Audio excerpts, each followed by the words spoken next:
Hey guys, welcome back to my channel. Today we're going to be doing a tumbler design inspired by these coasters that I did a tutorial on a while back here on the channel. And the first time I tried to do this, I was working on it in a live in my exclusives group, and I feel like I kind of failed. I didn't like how it turned out. So after learning from my mistakes during that live, I figured out how I would do the tutorial here for the channel today, and that's what we'll be doing. You'll find all the products in this video listed and linked down below in the description box. You might even find some discount codes for you there as well. So that's enough chit chat for me. Let's go ahead and get started. Okay, you guys, so as usual, I'm starting with a fully prepped and sanded cup. I've already spray painted it with a flat white spray paint. And I've got 30 milliliters of epoxy here, and I'm going to mix in some Dreamcatcher and Diamond Magic from Maestra Creations. Basically, we want enough of this glitter to cover the top of our epoxy here, but we don't want too much to where it would change the consistency of our epoxy. Once I've got all that glitter mixed in, I'm going to add a good size amount of this Diamond Magic. This is just going to really kind of fill in the gaps from the glitter and make sure we have solid, sparkly coverage. Once I get all those mixed in, I will apply this to my cup like I normally would. I'm not finishing the bottom of this tumbler today, so you won't see me adding anything to the very bottom. Once I get this all spread on, I'm going to hit it with my torch to pop any bubbles, and I'm going to let this dry for about 6 to 8 hours before moving on to the next step. Of course, your dry times may vary based on the type and brand of epoxy that you're using. Now that that glitter layer has dried, I am going to start adding in my colorants for our swirl. I've got about 40 milliliters of epoxy already mixed here, and I'm going to apply about 20 milliliters of that to my cup. I want a nice, thin, even coat. We don't want it too thin, but we also don't want it too thick because I don't want to get a lot of movement from the colorants that we'll be adding in here shortly. After I've got my cup covered, I'm going to pour the remaining amounts of epoxy into 4 different medicine cups for the 4 different colorants that we'll be using today. For my glitter, I'm going to be using Emerald City from Peachy Olive Glitters. Just a really small amount, not too much here. We want to basically just cover the top of the epoxy in the medicine cup. Then I'll use Alcide from Simply Sarah Custom Creations. It's a beautiful deep emerald green mica powder.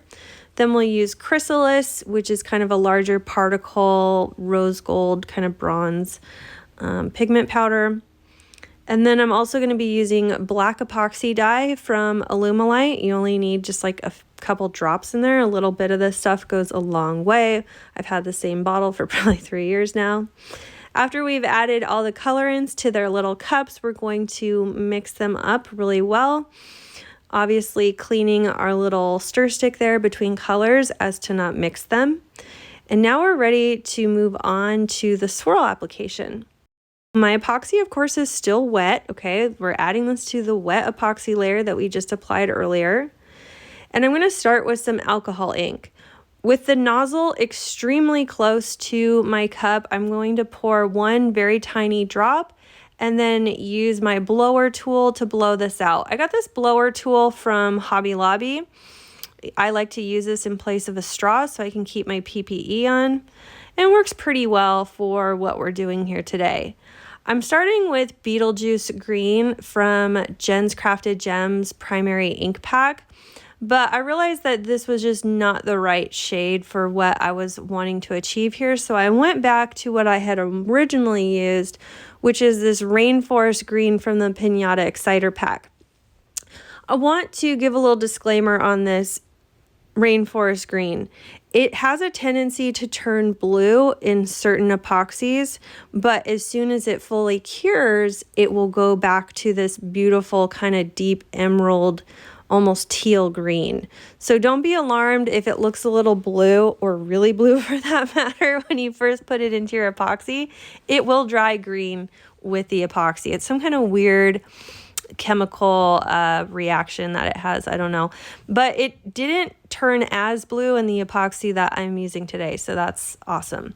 Basically, we're just going to be dropping the inks in the swirl pattern, being careful not to drop the ink in a way that it's going to drop down the side of our cup. We want to create a very dramatic swirl, leaving the negative space in between with the white for a really dramatic outcome. Of course, you can use any kind of colors with this design. That's what's so fun about it. And I just keep going to layer that teal and that green until we get all the way around the cup. The closer you pour, or the closer you drop that ink, the less it's going to spread. So you almost want your nozzle touching the cup. You want it that close. The alcohol ink is going to act as like the ground layer of our swirl here. So once I've got all the inks applied that I want, now I'm moving on to the colorants. This is the black dyed epoxy, and using my little metal stir stick here, I'm going to use that to just drag a very thin stream of it along our swirl, kind of going in a, I don't know, like a swirly whirly kind of situation. If your ink or your colorants actually accidentally travel into the white section where it's not supposed to be, just scoop it out with a gloved finger. It goes away, no big deal. It's also a good idea with designs like this to keep a little reserve of the clear epoxy in case you have to use that to kind of fix any boo-boos or delete or kind of dilute areas where you get a little heavy-handed. I hope that makes sense. After I got the black epoxy dye streams in through that swirl, I moved on to that deep emerald green mica powder. Absolutely love this mica. This is probably my all-time favorite green colorant mica powder. I'll just go ahead and say it's my favorite mica powder ever. I just love this color. I think it's so beautiful. It's so deep. It could be applied in so many different kind of designs. And then once I got that added in, I went in with my heat gun. The metallics I'll be adding in later. I don't want any movement to those. I don't want to fan them out, but I do want to bloom some of this black epoxy with the inks and the green mica just a little bit. So I'm just hitting it really quick with my heat gun.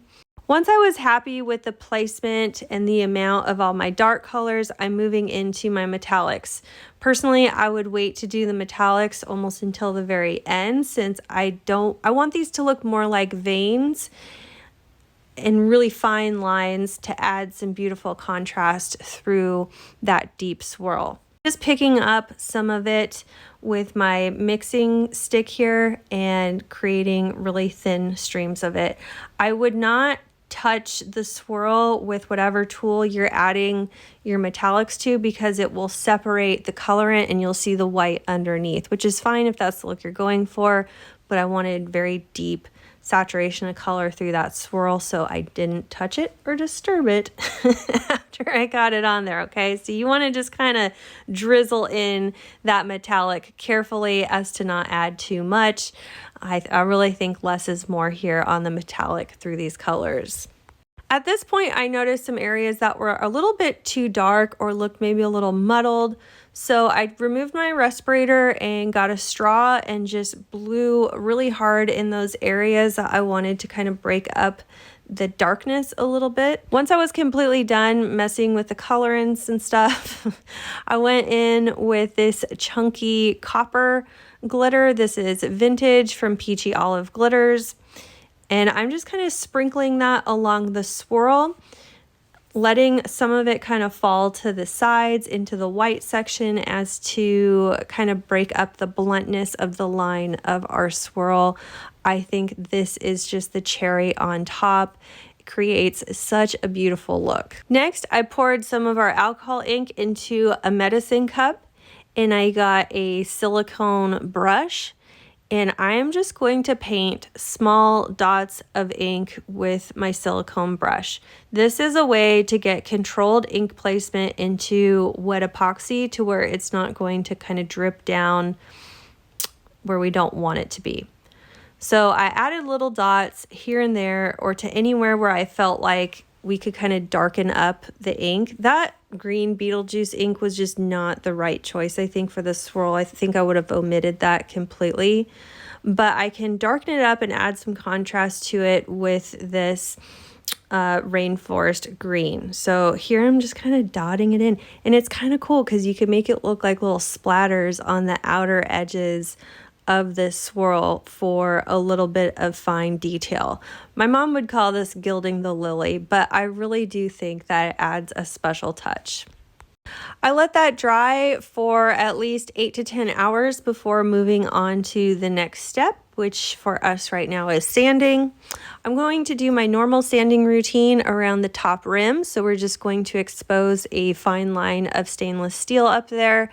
That's where our final layers of epoxy will adhere to create the final seal for our tumbler on the outer rim rather than the very top rim where it's most vulnerable. And because this tumbler has a very sharp, blunt edge on the bottom rim of the cup, we will be doing the same technique on the bottom rim with our sanding. So the seal is established at the bottom rim in the same way that it's established at the very top rim. That's why I really love working with these tumblers, because I can get a beautifully finished seal without having to mess around with taping off or anything like that. Once I was done with my sanding, I just cleaned everything up with some rubbing alcohol and a paper towel, and now I'm ready to apply my decal. I've already cut and weeded my decal. Today I'm using Cricut's textured metallic vinyl in the color copper. The font is called Breathing, and if you are having trouble with adding the swashes and glyphs or those little monkey tails on either end of the name, I have a whole tutorial dedicated on showing you exactly how I did that, and I will link it down below. I like to cut this vinyl on the light cardstock setting. That's what works best for me, and it makes weeding this vinyl an absolute breeze. I'm going to apply my name decal in line with our swirl here. So if you like to have your name decals in a certain orientation on your cup, make sure you're cognizant of that when you're designing your swirl, so that you have the swirl going in the same way that you would apply your decal.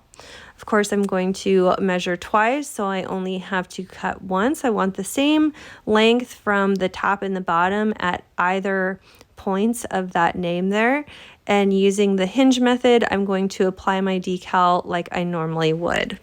So here's what we should have so far. Don't be afraid if your swirl has a bunch of, waves and stuff in it and your epoxy is all bumpy and lumpy. Don't worry about that. That's totally normal.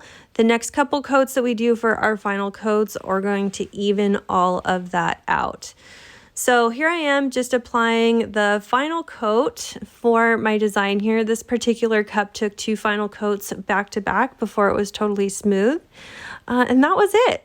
So pretty simple design. It's just trying to get control of your colorants for that swirl, I think, is the hardest part.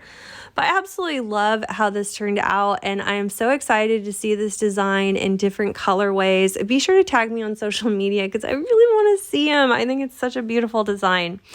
Anyway, thank you so much for watching my video. If you liked it, be sure to give us a big thumbs up. And if you haven't already, please subscribe to my channel. I upload new videos every Wednesday and Saturday. Thank you so much for watching, and we'll see you again soon.